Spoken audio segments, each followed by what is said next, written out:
想同大家講起一單國際版仙人跳案件。話說46歲華裔女子羅女士喺2022年通過社交媒體聯繫到64歲億萬富翁紅鹿隊老闆艾登斯，佢自稱係環保製片人，想同艾登斯傾下幾個億嘅公益合作。於是雙方喺第3次見面嘅時候，就喺女方嘅公寓裏面深入交流咗籃球以外嘅雙人運動。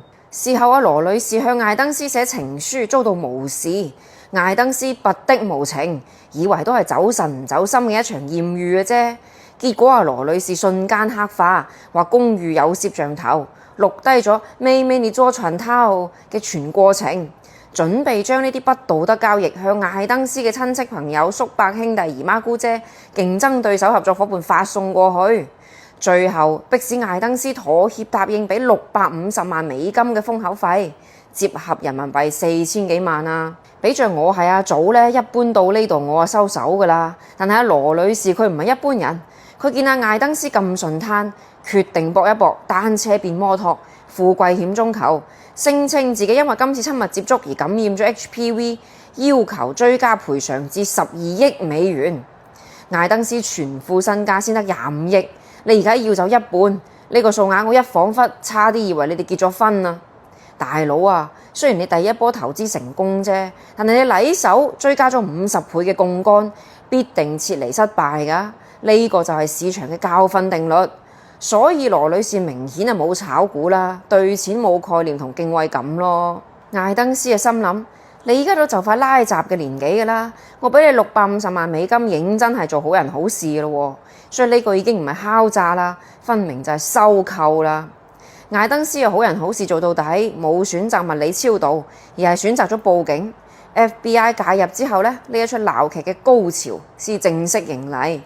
FBI 破門而入，地毯式搜索證據，發現羅女士將2部手機分別收埋喺衛生護墊裡面同埋個洗衣籃入面。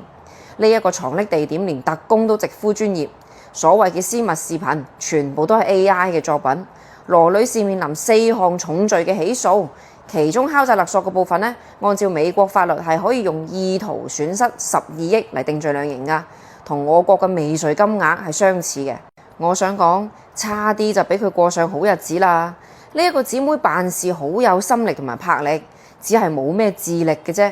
但凡佢行老強嘅方向，或者真係安裝個攝像頭拍攝真實嘅錄像，做女版嘅冠希哥，都冇依家咁大鑊啦。依靠離婚成為富豪榜女首富就見得多啦，但係依靠敲詐真係活久見啊！好希望女性嘅財富來源唔好成日都係嗰啲麻甩佬啦，而係靠自己嘅雙手揾食啊！唔係呢個意思嚇，係靠自己嘅頭腦揾食，係另一種形式嘅頭腦嚇，唔係呢一聽腦洞大開嘅方法。對麻甩佬嘅忠告咧，真係講到口都臭噶啦！人生所有嘅教訓都係嚟自於瞓覺，免費先係最貴嘅。